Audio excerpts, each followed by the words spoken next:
presion, mendoni që na jep shkolla.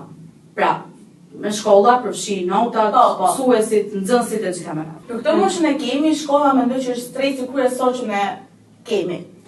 Pra, është si faktorin kryesor. Po, patjetër. Domethënë, janë ato gjërat e vogla, zgjesh një zysh e zemë, ke një debat diçka dhe ti e di shumë mirë që ajo zysh aty do ta uli notën dhe nuk ka shans ta ngrej.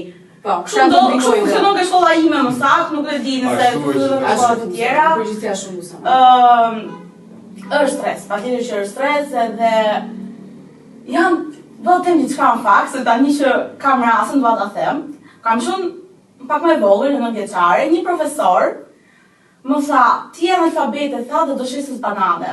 Një fëmijë i vogël, që na periudhë nuk e dinte fare çfarë ishte bota, po e them në thonë, sepse u preka shumë, u mërzita shumë vërtet, sepse më ndoja si drejqin një profesor në mosh ka para një fëmijë, sa fëmija vet, dhe ta arrit i thot ato fjalë. U mërzita shumë, patjetër që kaloj. Po, e përjetova, të drejtën, edhe gjithsesi, profesor, nuk po shes banane, me gjithë respektin për njerëzit që shesin bananes, profesioni dhe puna nuk ka fare gjurkim dhe nuk është turp, por që nuk po shes banane, profesor, jam për fare.